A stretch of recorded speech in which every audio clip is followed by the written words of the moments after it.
How's it going, everybody? I am DeanoGTO, and today we're going to be looking at the Lynx 6x6, the Tier 8 standard light tank in the French wheeled vehicle line. This thing here is a nice step up from the Tier 7, but I want to just quickly ask you a question here before I go any further into this, into the commentary for this. Whenever the map banning feature comes into the game, I don't know that much information about it, but I know you can ban at least one map. But out of curiosity, what would your list of 3 maps be that you would ban? Because personally, my list would be Studianki, Prokhorovka, and either Fisherman's Bay or Minsk. I can't quite decide which one I would want to get rid of more, because I don't like Minsk and I don't like Fisherman's Bay. Both of those are maps I don't like at all. So Minsk I would probably go for over Fisherman's Bay at most, because Fisherman's Bay is just tedious as hell and really annoying to fight on. I just feel like that map with HD's got way worse than it used to be. So yeah, let me know what you guys think of that. I'm actually kind of curious to see what everybody else thinks. Like, what other maps would, what are the maps that people would ban? Because I know a lot of people want to ban Himmelsdorf, which I think is hilarious, because I think Himmelsdorf just works for all tanks, and that's actually what brought this question into my mind. Because I'm in a light tank, the Lynx 6x6 on Himmelsdorf, and this is going to be an interesting game. So you've seen so far that I've auto-aimed onto the lava, got 3 shots into him, and just kind of like circled around the map a little bit, just trying to see if I can like find any opportunities to like get up towards where their artillery would be. So I spotted the Scorpion G and I believe the IS-3 as well, and I'm going to head down here just to see like whether or not there's any vehicles hanging out near that chapel area over there, or church area over there. I spot the Scorpion, but the Scorpion continues running on ahead, so I don't think he either didn't notice me or he was trying to run away from me. So I'm going to head up towards where the artillery is now, just to try and get some damage on them if possible. So you can see there I spot the M40, I fire a HE round into him, do 249 damage, don't know why I struggled to say that. And I fire the second HE round, the HE round does 71 damage, which was really disappointing. And then I decided to switch to decided to switch to AP at this point, just in order to guarantee I finish that guy off, to make sure he doesn't potentially get lucky and ram me or something like that there, if something stupid happened. So now I can see there that the FV207 is kind of looking in my direction. He starts falling back when he gets hit by the ISM? Yeah, the ISM. And I think the ISM is probably going to be able to finish off that FV207 on his own, and he does. And I'm going to hit behind where the Centurion 7-1 is, because this Centurion 7-1 is preoccupied with the vehicles in front of him, and it's understandable that he would not be paying attention to me. Now, this is a bit of a stupid thing that I do in this particular match. I don't actually load HE rounds for shooting at the back of a Centurion. And the back of the Centurion's either got 38 or like 50 armor. Either way, that's easily penetrable for my 75mm HE pen.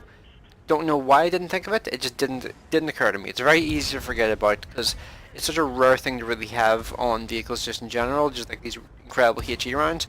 I'm just going to continue autoing with this guy. For some reason I decided not to take manual control over the aiming reticle, instead just continue spamming shots as quickly as I can, just while auto-aimed, which is an odd choice, because usually I do prefer to auto-aim, or not auto-aim, I usually prefer to manually aim my shots to make sure they go where I want them to go, to try and go for critical hits and things like that. But for some reason in that circumstance, I didn't really like think of it. It just didn't occur to me.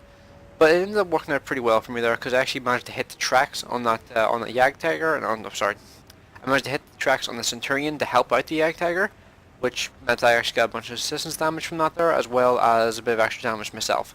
So I'm over 2,000 damage done so far, and 570 assistance damage as well.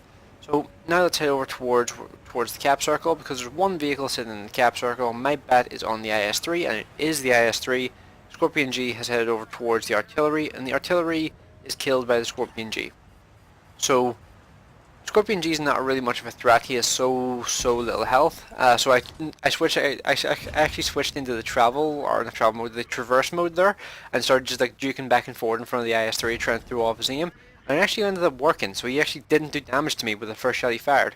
I immediately repaired my wheel, and then I started just like farming this guy for as much as I could, while just keeping him tracked. And this is something that's handy about the 75mm gun. You're able to just keep people tracked once you do actually manage to track them. You're just able to keep them tracked and just farm assistance damage based off of that there. So I've actually managed to get up to 2,700 damage, and 1100 resistance damage as well. So this game has actually wound up working out really nicely for me, especially considering the type of vehicle I am in, and there's the end there. So the reason that question at the very start came into my mind was because, well, when it comes to vehicles, or sorry, when it comes to maps that you wouldn't want to be on this vehicle or in this vehicle, this is probably the #1 map that springs into most people's heads. Like they would never want to play like a pretty much light tank on this map because, well, just in general, this map's just generally considered to be a terrible map for light tanks. But I've actually found that I'm actually able to do surprisingly well, like more often than not, in light tanks on this map, just purely by being a little pest, which is what I was just doing in this game, just finding opportunities to come behind the enemy vehicles and just farm them for their damage or just farm them for their health. Like if I had been using a 90mm gun, if I wasn't in pretty much a stock Lynx 6x6 aside from the radio, then I think I probably could have ended up with over 3000 damage with ease in this particular match because my HE rounds would have been stronger with higher penetration. I probably would have tried a HE round into the back of the IS-3, but because I only had 75 HE pen instead of 90, which I would have had with the 90mm, it meant that I wasn't really able to do I wasn't really able to even attempt what I was thinking of. So, yeah, I just imagine like in this game here, I could have potentially got over 3000 damage if I had been using the 90mm as opposed to the 75. But yeah, things like that happen whenever you're driving stock vehicles and doing stock rounds and things like that. So let me know what you guys think of this video in the comment section below. I believe it was worth like a second class mastery. I think it was top of the team with like 1100 XP or something like that. It was at 1050 or 1100, just going off memory. And yeah, overall it was a pretty decent game, especially considering how out of its comfort zone this vehicle should be in this sort of environment. So yeah, let me know what you guys think of this video in the comment section below, and also let me know what map you would, what 3 maps you would ban if you had the option to, because I've heard that's actually coming in the next patch, and well, I just need to decide 100% between Minsk and Fisherman's Bay which one I would actually ban, because I think Fisherman's Bay is taking the lead at the moment, but Prokhorovka and what was the other one called? Studyanki. Those ones are pretty much guaranteed because Studyanki I just find to be like just a crappier version of, I think it's called Sand River. Or no, sorry, that's not Sand River. Sorry, I think of the wrong one. Studyanki I consider just to be a worse version of Steps. I always forget the name for some reason. It just always slips my mind. But yeah, let me know what you guys think in the comment section below. Hopefully you enjoyed the video, and I'll see you in the next one.